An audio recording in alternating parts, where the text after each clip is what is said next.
Hello! I'm kind of excited because I've never been at a place in my reading year that warrants doing the mid-year book freakout tag, so this is my first time ever doing this tag. Things we get excited about now. And I know that it's like coming up on late July right now, but in case you forgot, January, February were not part of 2020, so I'm actually really early to this. I have read 28 books this year. I am non-stop. That's a really great number for me. Like, blows out of the water pretty much any reading year I've had ever. I'm planning my first monthly wrap-up video for like next week because I've read so many books in July. It gets its own video. I haven't done that since like 2012. I'm a fan of the mid-year book freakout tag because we get to reflect and rage about the books we've read so far this year and look forward to another whole half of a year that we have to read more books. If I read another 28 books this year, I'm not putting that pressure on myself, but I have so much on my TBR right now,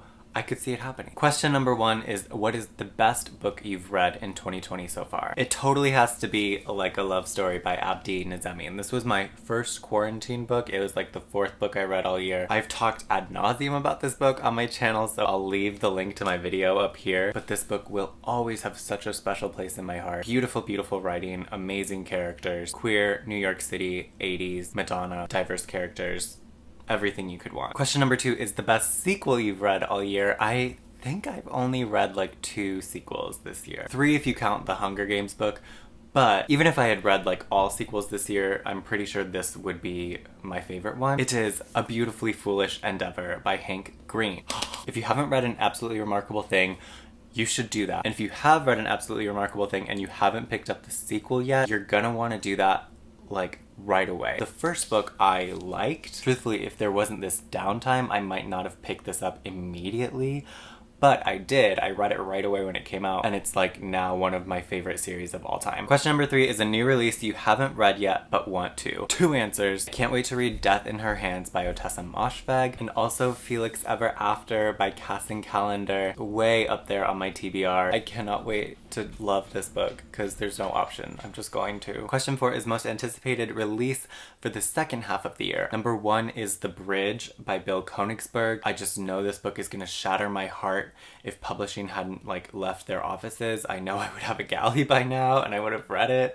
Number 2 for me would be Dear Justice by Nick Stone. I just read Dear Martin like last week, so I am like ready for this sequel. Number 3 is The Book of Two Ways by Jodi Picoult, who, you know, just like my favorite author, and she has a new book that also plays with structure that, wait, it's kind of similar to The Bridge, where the book splits off into different timelines at an event. Wait, that is so similar. Hugely anticipated book for me is Surrender Your Sons by Adam Sass. The ARC just came in the mail, so I'm reading this immediately, but it comes out in September. And the final book in the Trials of Apollo series by Rick Riordan, which I have not read any of them yet, but I have these ready to go. I don't have the 4th one yet. I'm planning to marathon them in like August, September, in preparation for the last one. Question 5 is your biggest disappointment of the year. I feel sad saying this. I'm only considering this a disappointment because I had such high hopes based on the recommendations, and I only liked this book, and that is A Little Life by Hanya Yanagihara. I bet this will go down as like the largest book I read this year, the most epic contemporary book I've probably ever read, and I did like it. I would still recommend it. I just had more problems with it than most of the people I talked to. This is such a love it or hate it book, and I like it. Next question is the biggest surprise. I don't quite know what this means, but I'm gonna interpret it as like, book I'm pleasantly surprised that I read. I did not see myself this year reading Untamed by Glennon Doyle, but I did and just adored it. It's all about women freeing themselves from the cages they put themselves in, that society puts them in. I also got a lot out of it.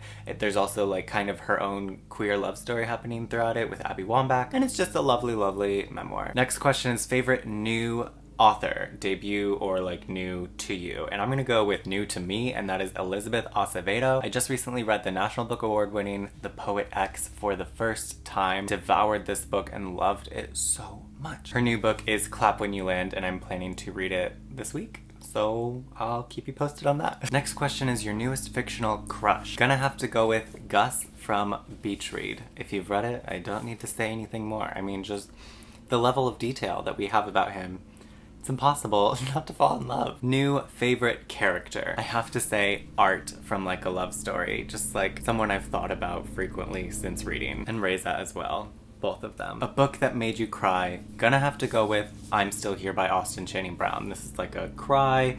It's like a hit the steering wheel book. Throw it across the room.